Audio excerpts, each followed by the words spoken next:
It's been said that every quilt tells a story, and it's so true. But I also believe every quilter has a story to tell. I wanted to hear about the people behind these wonderful quilts and thought you'd enjoy hearing about their lives also. Welcome to A Quilter's Life. Lori Dejarnatt loves the way quilt makers made do with what they had. They didn't use fancy tools or the latest gadgets, but boy could they create treasures. She says even when the points were chopped off and the borders didn't meet exactly where they hoped they would, these quilts have stood the test of time for being practical and beautiful. Lori calls them Humble Quilts. And it's these quilts that she named her business after. I especially enjoyed Lori's giving spirit as we chatted. Lori, thank you so much for joining me on A Quilter's Life. I'm anxious to hear your story. Thank you. And I am happy to be here. And thanks for asking me to be here today. So glad to have you. Tell me about where you were born and raised. Well, I was born and raised, at least through high school, in North Seattle. So I was a city girl. And we did a lot of outdoor activities and enjoyed the rain. And then I moved to Oregon when I was in high school. And now I don't really miss the city. I like to go for fun. And it was great being raised. We had a lot of opportunities, but I do like the small town now. Well, growing up in the city, did you have a special childhood memory? I'm going to go back a generation. My dad was raised in Wyoming. And so even though we were in the city, every time it snowed or just every opportunity we had, we did a lot of camping. We did a lot of fishing. I remember just going up, my dad would put chains on the truck and take his wife and 4 of us kids all out sledding up to the mountains. And I look back and he always had his 8mm camera. So a lot of that is filmed. And I just think like, wow, between my mom and dad, it's a lot of work to take 4 kids. I mean, I have one up where I think I'm just a toddler and we didn't have all the snow stuff because we were in the Seattle area. So we would just do like the plastic bread things over our feet and our hands. We never knew any of that. We never knew about the other stuff. We just knew that we had a lot of outdoor fun activities that we did and that our parents really encouraged. So those are my really kind of fun childhood memories, was always doing stuff outdoors or just like walking in the rain. My oldest sister is 8 years older than I am. And we walked in the rain a lot, just like, hey, let's go for a walk in the rain. We would just do it for fun. So those are some good childhood memories that I have. How fun. I'm curious, did you ever dance in the rain as you were walking along? No. Okay. No, we didn't. We weren't like really strict, but we did go to church and stuff. I don't know. Dancing just kind of wasn't a thing that my parents did, or I don't even remember like dancing around at home like we did when our kids were little, but not when I was little. Yeah. Yeah. I was the pastor's kid, so we weren't allowed to dance either. Right. Gotcha. Well, I don't really remember even having a TV. So it's not like I would recall like Bing Crosby or any of those or Lawrence Welk, or I don't really remember watching TV. So I don't know. We might have had one and I just don't remember it, or we just didn't have one. Yeah. Other than quilting, did you have employment after high school? Well, did you go to college? I did not go to college. Okay. So when I moved down here to Madras, when I was in high school, I met my husband. But before we were married, I went to work for his dad.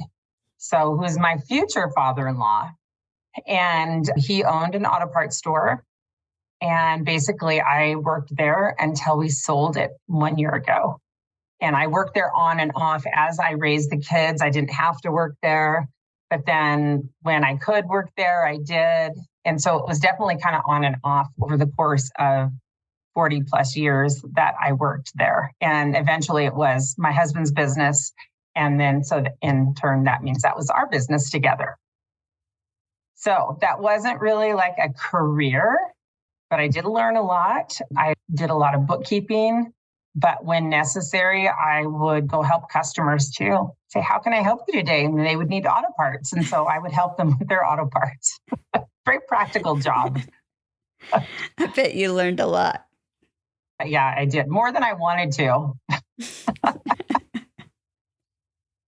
My husband's grandmother warned me about learning certain things because she had learned how to drive the tractor just because she wanted to learn to do it.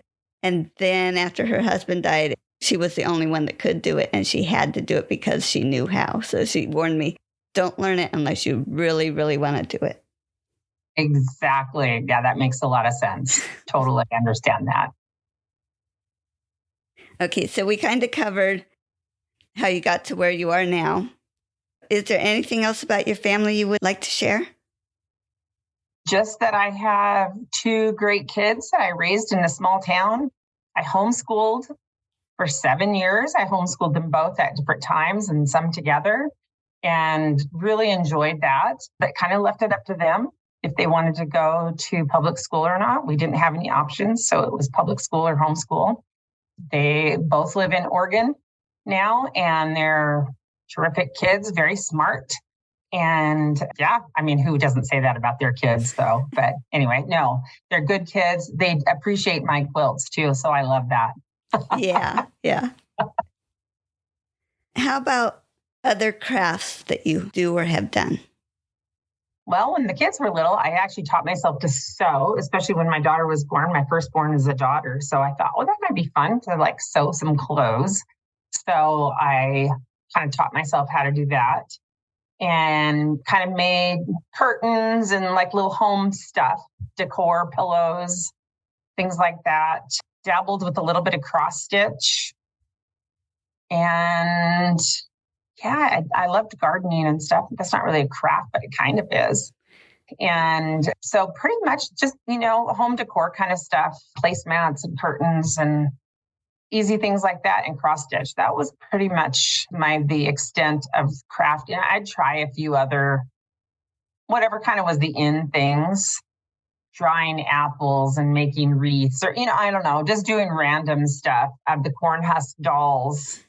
And so I've always kind of enjoyed creating things. I can look back now and just think like, man, those were ugly, but I mean, they were still fun to make. I think that whole desire to create is what draws me to quilting, but also draws me to those other kind of crafts. Yeah. Embroidery, that's another one. I still kind of do embroidery a little bit, or needlepoint, not a lot.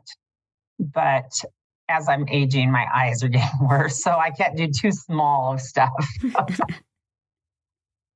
Yeah, even putting that binding on sometimes it's...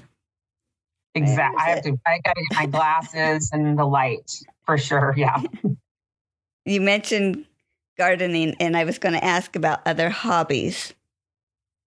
So I love to grow flowers, but I don't like to weed. So that doesn't really go hand in hand very well. But I do try to plant stuff that can kind of take care of themselves. And I do enjoy like wildflowers and flower gardening. Haven't really had that much good luck with vegetable gardening because of our climate and critters. A lot of deer here. So I tried a few times, and it's not worth all the time to put into it. But the other thing that I do, which I had mentioned earlier with my dad taking us out, is I love to camp and I love to hike. And just recently, probably like 2018, so maybe 4 years ago, I started backpacking. So I've got everything in my pack. And then I kind of have a core group of girlfriends. We go out every year several times and we backpack. And my husband will go out with me like one big trip a year. He doesn't love it as much as I do, but he'll go with me, like do one big trip with me. And so I love that. There's something about seeing things that only people who are going to hike to them can see.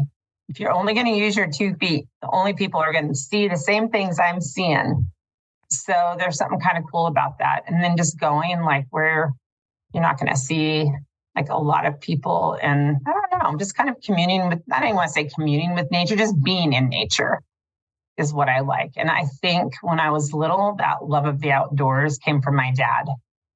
So I think that's why I kind of have that. And because I have the opportunity now, as far as with business and the kids are gone, that I can do that.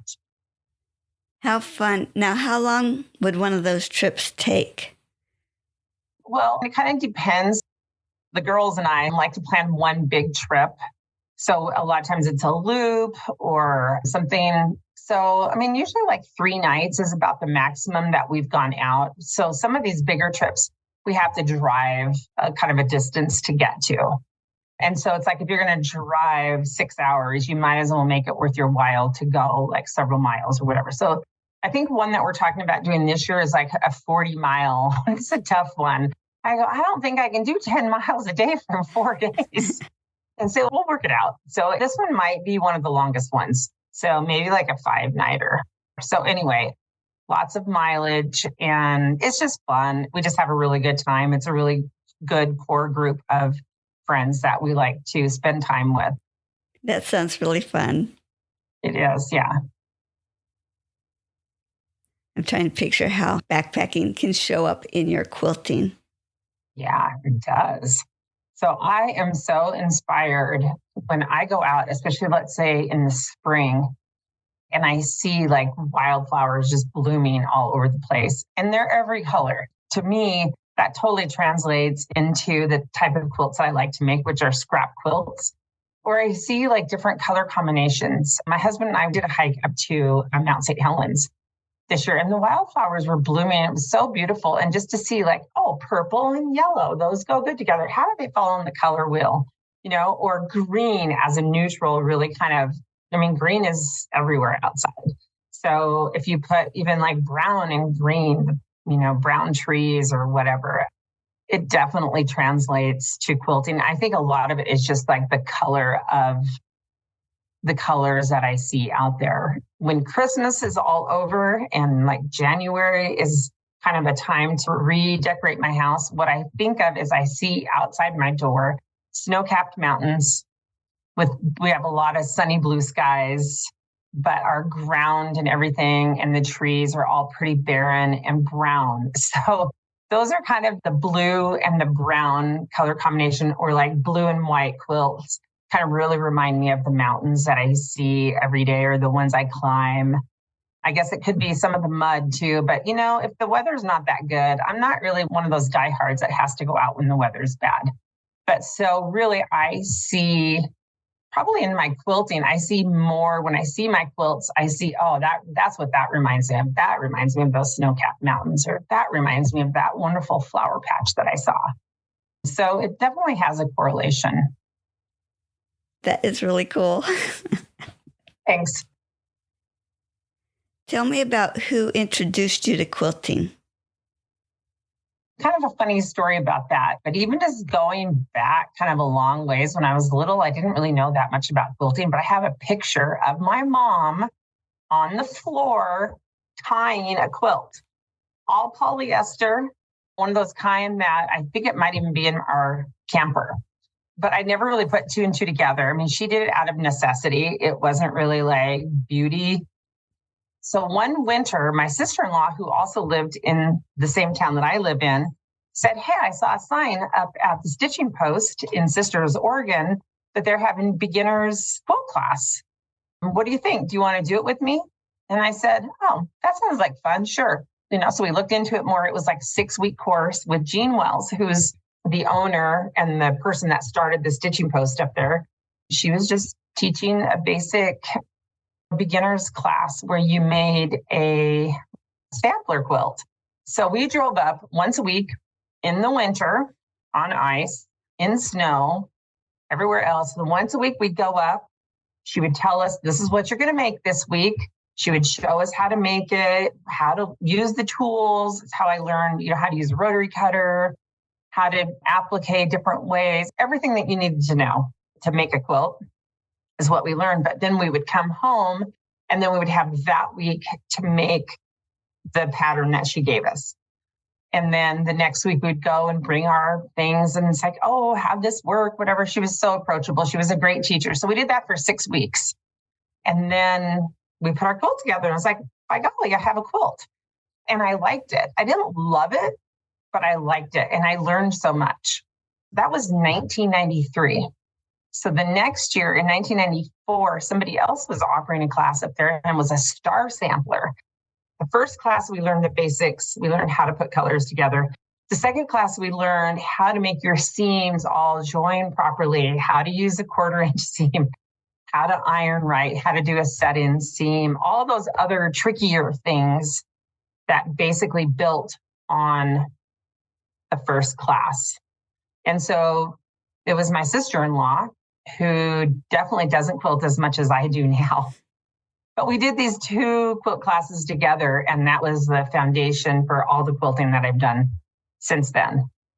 And I learned so much from those 2 classes. It was just incredible. And both Jean Wells and Lori Thorne, like this was 1993, however many years that is, they're still teaching there. So they're still passing their love of quilting on to the next generation, which is awesome. So yeah, that was great. And I just never looked back. Like I said, my sister-in-law doesn't quilt near as much as I do, but I have just made quilts ever since. Now, I've heard a really nice quilt show in Sisters, Oregon, right? Have you had a chance to have a quilt of yours in that? I have. And what I love about that is there's no judging. They want people who've taken classes to enter their quilts and then just to love seeing their quilts being shared with other people. So pretty much anybody can enter a quilt. I've seen some pretty poorly made quilts there, but you know what?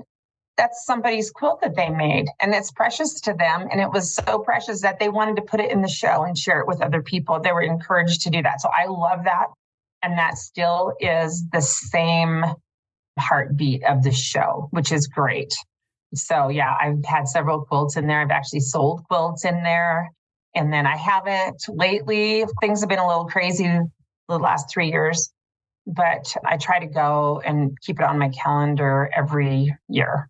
So it's one to not be missed. It's a fun show. It sounds like it. Yeah, it's great. Do you have a favorite quilt, either one that you've made or that someone else has made, but you just love? When I was thinking about this, it seemed like every quilt that I'm working on is a favorite. But one of my favorites, and I've said it a couple times when I do my lectures, was a quilt that I designed in EQ. It was not like it was like revolutionary or anything, but I took a picture of an antique quilt when I was in Ohio. And I just kept that picture in my room. And it had this wonderful zigzag setting. It was green. It was like poison green and double pinks. And it just had sawtooth stars on point in between it. So finally, one of these days, like, yep, I'm going to make that quilt. And I finally did. And I started making all of the stars. It was like 6-inch sawtooth stars. But I love that quilt. When I'm showing that one, that is my favorite. That's like really one of my favorites. And I think it was just because it was just like from my heart. It was just like, oh, I just love that quilt. The setting was so unusual. And that I figured it out myself. How do I put this together? How do I do this setting? Because I've never done that setting before. And so that was kind of special to me. And I love that quilt. It's not for everybody because it's that double pink and poison green. And then all the stars are all different reproduction colors, but pretty bright. But it is one of my favorites. Neat. I just love it when we look at something and it's like, I'm enjoying that. Yeah, for sure. Yeah, no kidding. And what is a tool that you use that you are so happy you have? I'm not a real gadgety kind of quilter. There's a lot of quilters that are have a lot of gadgets. I don't. But if I'm sewing, I have a little pair of snippers that I snip. And it's like, what would I do without those? I have the small ones and I have a bigger pair. And I don't like to have to grab the scissors, put both my fingers in the scissors. And The snippers are just so nice. Or if you're chain piecing, you can just snip, snip, snip. Yeah. And the other thing that I love is Kai scissors. You can get them out of Seattle. They're at almost every show. They are like really my favorite scissors. They make like, I don't know how many different pairs of scissors, but like for wool and for fabric, they don't slip around, and I just love them. Huh. I think I've heard that name before, but I'm not real familiar with it. Right. Yeah, I love them. I was surprised at how many steps there are in making a quilt. And some people love this and they hate that. Do you like each step along the way, or do you prefer certain steps in the quilting process? I totally prefer making a quilt top.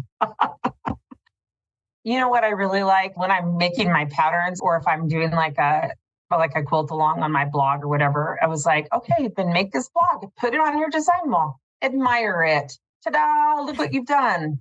Sometimes I still feel like, look what I made, or maybe something is like, wow, I tried new colors and I hate it. It doesn't matter. It's like, oh, I tried new colors. I don't like it, but I made the quilt block. What am I going to do with it?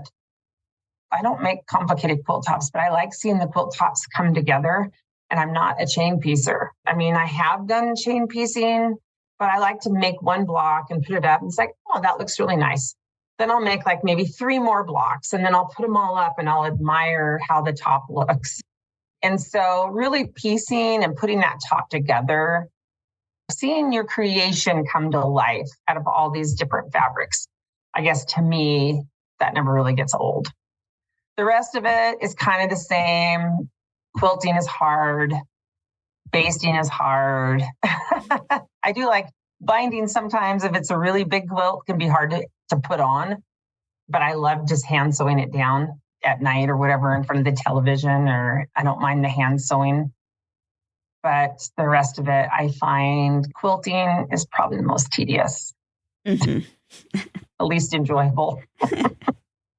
Do you still quilt on a domestic, or do you have a long arm? I just quilt on my domestic machine, and I do hand quilting.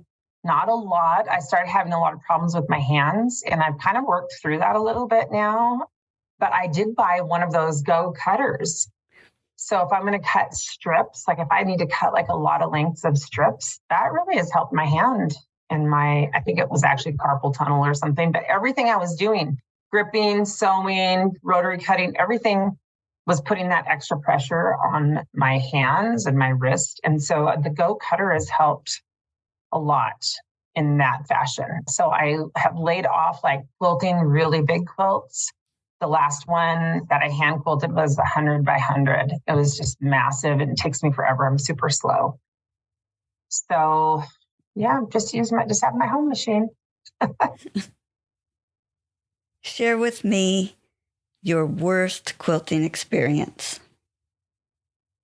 What's funny is I can't really say that I've had a really bad quilting experience, but maybe like 2 years ago. So this is a current one, kind of a current one. Sometimes the most obvious things you overlook.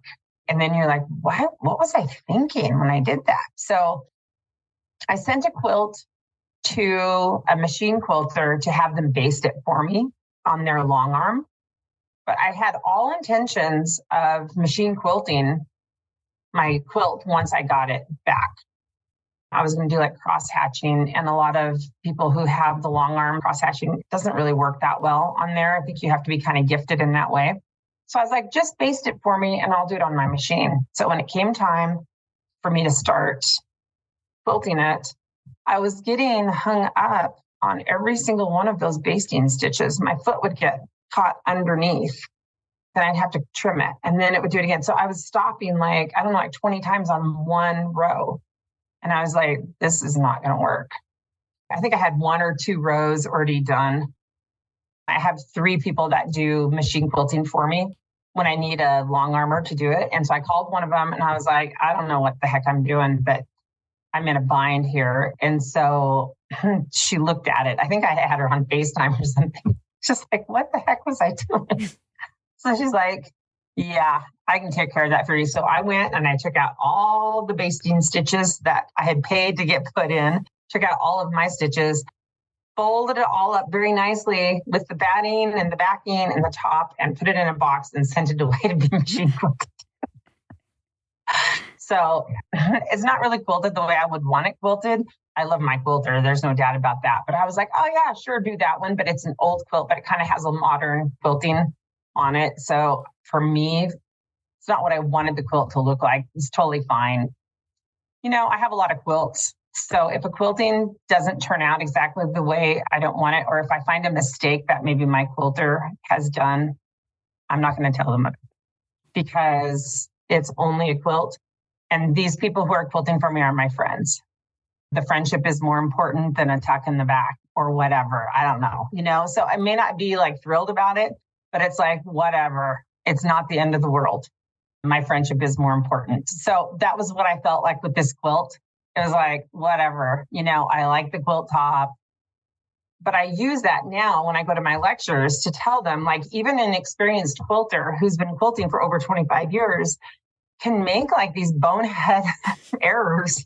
I don't even know what I was thinking, but that's why you don't have them baste it if you're going to use a machine.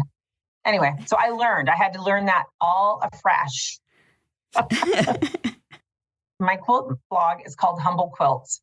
And I tell people, you know what? Things happen. Mistakes happen in our quilts. We make mistakes, or like we make big, moves like that. It doesn't matter how long you've been quilting. These things are going to happen. Perfection is completely overrated.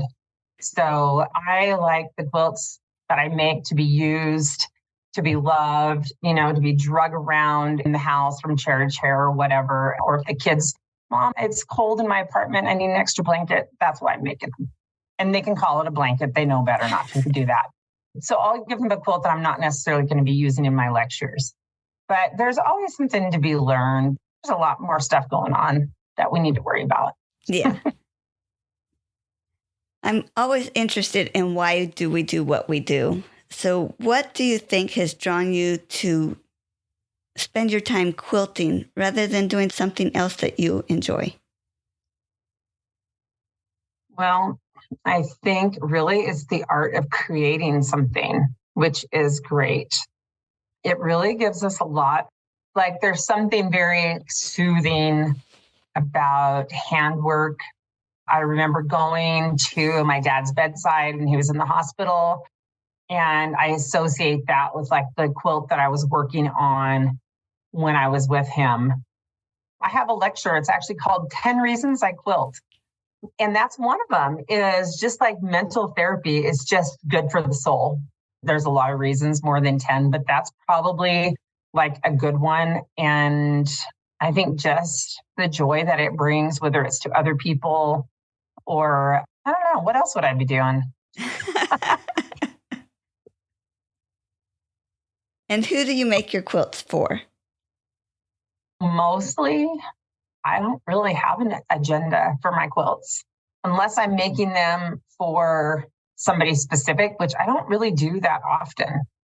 So I'm going to give you like an example. So I've made a lot of quilts, and a lot of them are just like, I kind of want to try this new technique. I want to try this new color combination. Oh, that looks interesting. I kind of want to try to make that block or whatever. Or can I do that? Like a challenge. And then when we hear of disasters or when we hear of horrible things happening, and I'm going to just use the example of the town of Paradise. When the town of Paradise in California burned, basically the entire town burned to the ground.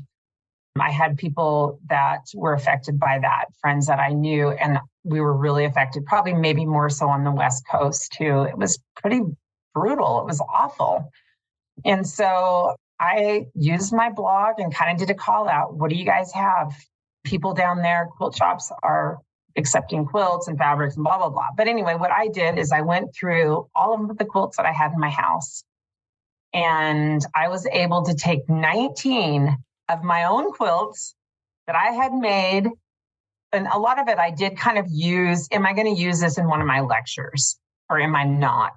And even if I was, but I could use something else, it still went. So I was able to donate 19 of the quilts that I had made to Paradise. And what made that actually even more special was my niece, who was working for us at the time.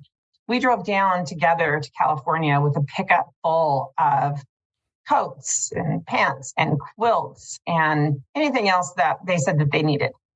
And we were able to distribute those to people in need down there. It just really teaches you that we have a lot of stuff that we don't need. But I always like just in my head to say, hey, if I'm making this quilt, that's fine. There's going to be another opportunity. There's always opportunities to help other people, whether it's one person or whether it's an entire town. So I like to think that I'm making my quilts for future reference. Or another time my brother would be in town and he's like, hey, I don't have one of your quilts. Can I bring one of your quilts back to China? And so I would choose several quilts and let him pick which one he wants to take. So as long as I have some here at the house, I usually do that. Most of the time, I'm not making them for anybody specific. That's neat. That way you're making ones that you want to make and learning new things, it looks like.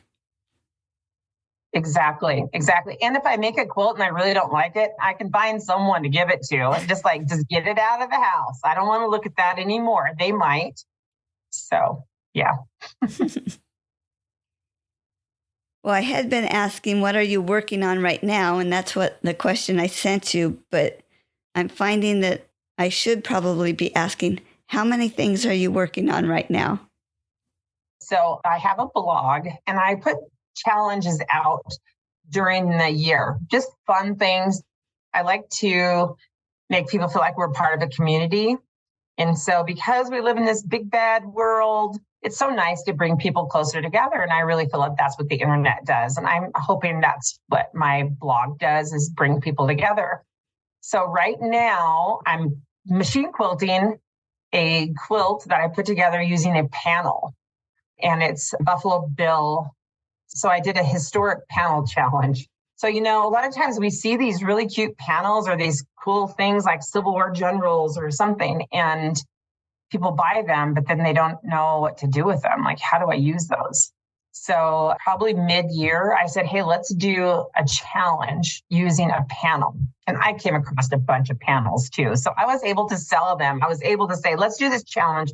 And if you want to be a part of it, and you don't have one, then I've got one here for you if you want it.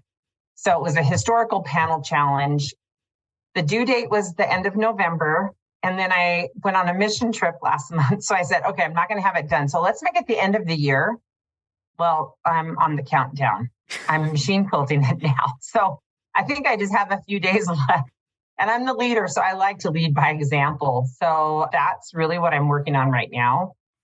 That's my main thing right now. I usually do just have one main thing. So I'll say that's the one that I'm attempting to get finished in the next few days.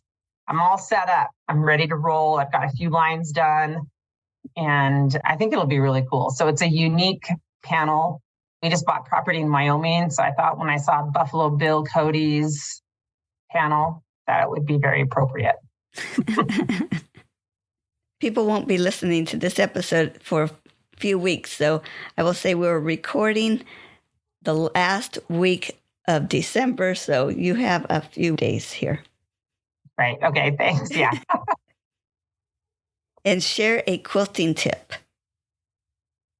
I think I kind of mentioned it earlier. Admire your work as you're creating. Take some time to look at it and go, oh, I made that. That looks really good. Ta-da. I always use the words, ta-da, look what I made. So take a little bit of time. It's not a race. I mean, sometimes it might be, but for the most part, it's not a race. Just enjoy it. Admire your work, admire other people's work. I'm not into modern quilting, but I admire what people can do. Yeah, just take a little bit of time. It's not a race. I mean, what's your hurry?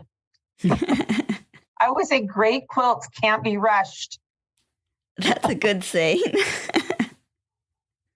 Because when we try to rush, that's when we start making the mistakes we don't want to undo. Right.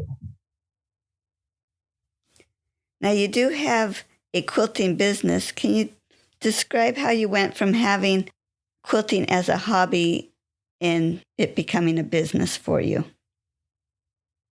I started a blog. It's been years now, and I called it Humble Quilts, which was perfect.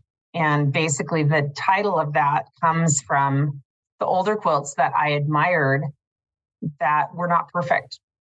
These amazing quilts are in museums, and the borders are chopped off, or the stars aren't always pointy. They don't always have pointy, sharp seams. And so I kind of took a cue from that and started my blog and called it Humble Quilts. Well, so this year, so almost 1 year ago, my husband and I sold our business.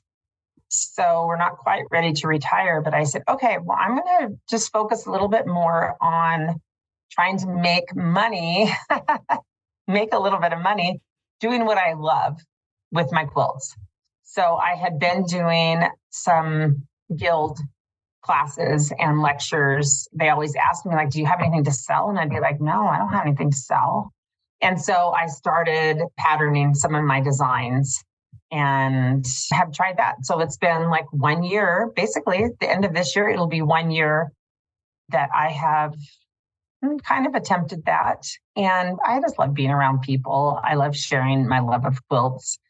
And so I'm just going to focus more on that aspect. I'm going to be a vendor for the first time the third week in January. And so we'll see. We have to do a follow-up to that one and see how that goes. So I'm excited, but I'm also a little bit nervous. And if it goes good, then maybe I'll do more of that. I feel a little hesitant about putting myself like 100% out there, but I'm trying to. Big steps. Yeah. And so your blog is called Humble Quilts. And that became the name of your business also, correct? Yes, correct. Just put Humble Quilts, even in a Google search, it comes up everything. So I have a Humble Quilts Facebook page, and I've got a Humble Quilts blog, and then the Etsy store is Humble Quilts by Lori.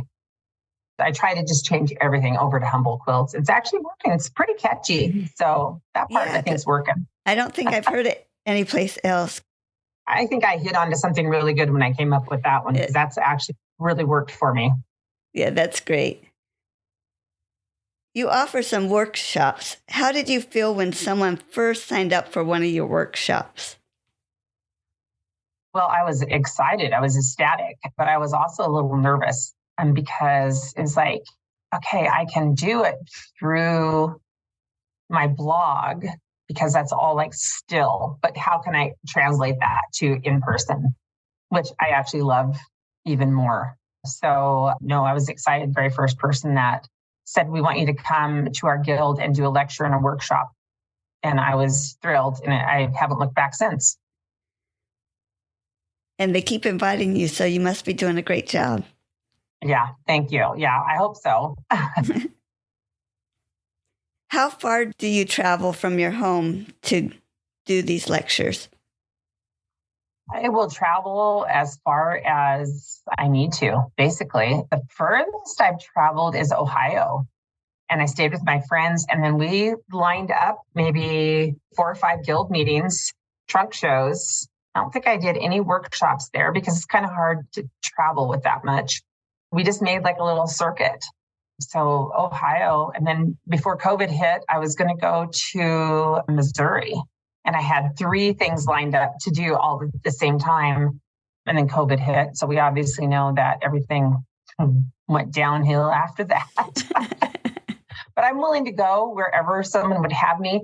Now with Zoom, it's amazing because people from all over, I mean, not just the United States, even all over the world, we can connect with each other. And I just want to be available either way, whatever is going to work for that guild. A lot of them are doing hybrid kind of things now too. So one of them, I think I did a Zoom meeting where I was on a big screen in the classroom. And so that was a new thing. I was like, well, that's kind of weird. I don't know. Do I have my lipstick on? But it's fun. And I think Zoom has completely changed how we do meetings. In person is always better, but I like that Zoom is an option. Yeah. Now, when they were doing the Zoom call with you and you were up on the big screen, they could all see you, but could you see the class? You know what? I think I could. And I don't know how. They might have had two computers set up so I could actually see the people out in the audience or whatever too. But that was a whole learning curve because I'm talking to a screen and everybody's muted. Not that particular one, but like my first Zoom meeting, it's like you're not getting any feedback. It was hard to get used to. So anyway, but I could see the people out there. So that was kind of nice. I could ask questions and they could raise their hands and I could see them and stuff. It made it nice. I think that every group has to do what's going to work for them. Yeah. Now, out of your lectures and workshops, do you have a favorite one that you really enjoy giving? I do. The one that I really like and is actually the most popular, but it's probably because it's the one I like the most. It's called Reruns, Quilts Inspired by the Past. And so I start with quilts that I've made. They're reproductions, but I start like in 1940, in 1930, 1900s, and I work my way back in time. And I go all the way back to like 1830, using my reproduction quilts as an example. So I love that because each quilt tells a story. Yeah. On your website, I saw Quilt Along Linky Party. What is that? We just did a quilt along. A lot of times I will use my own pattern. And this year, somebody suggested using somebody else's pattern. And so we did. It was a little welcome quilt. I don't give the pattern. I mean, if it's my pattern, I do. If it's other people's patterns, I don't. They have to go purchase it from the designer. And we just kind of do it together. I think it's a lot of an accountability. Do you want to make this? Great. Let's see how they work out. And I just love seeing all the different varieties. People use cake fabrics, or they'll use pastel fabrics, or reproductions, or plaids, or it's just fun to see these in different ways and to see them all in one area. So that was the one. I usually do a quilt along in the fall. This fall, I did the welcome quilt along, and that was what the Linky Party was. But I try to do maybe like 3 different things with the Linkies. The Linkies, I don't know, that's a funny word, but it's a great place to see all different varieties that people have done in one place. So I try to do several of those every year. I think I'm missing something. What is a Linky? And are you seeing them on Zoom or on Facebook or what? Perfect question. So I have a blog. And so what I will do is I paste a link in there. So let's say we're just going to be finishing up our panel quilt challenge. So I'm going to want to see everybody's challenge quilt in one area. So then that way everybody can just go to one blog. They can see all the creations. So they can go in and add, if they have a link. And it used to be you had to have a link, like another blog, but not very many people are blogging now. So you don't have to have a link. That's why it's called a Linky Party, because you used to link up everybody.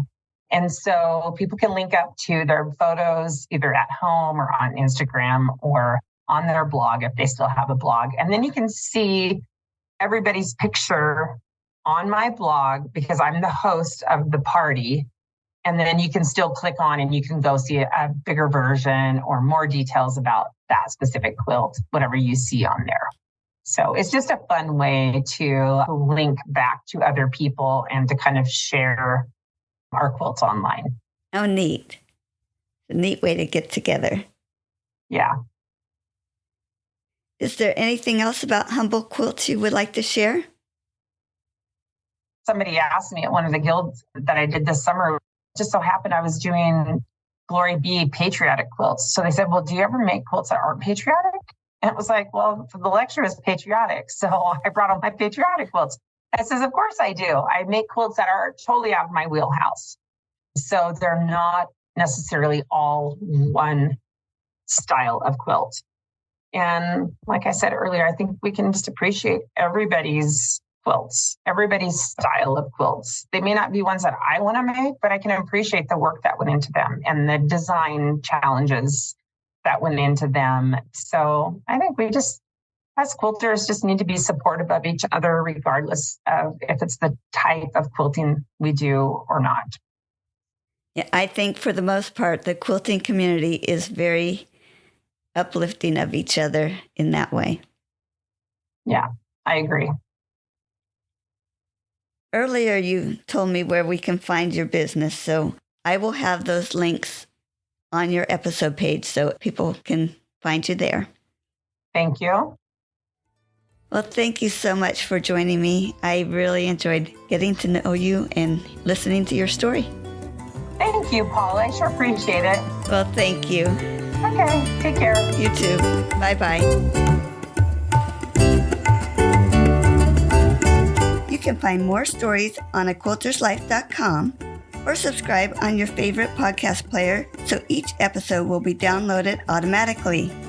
Also, I want to hear about you and your wonderful quilts. Please contact me, Paula Chamberlain, through the website to set up an interview. And as always, thanks for listening.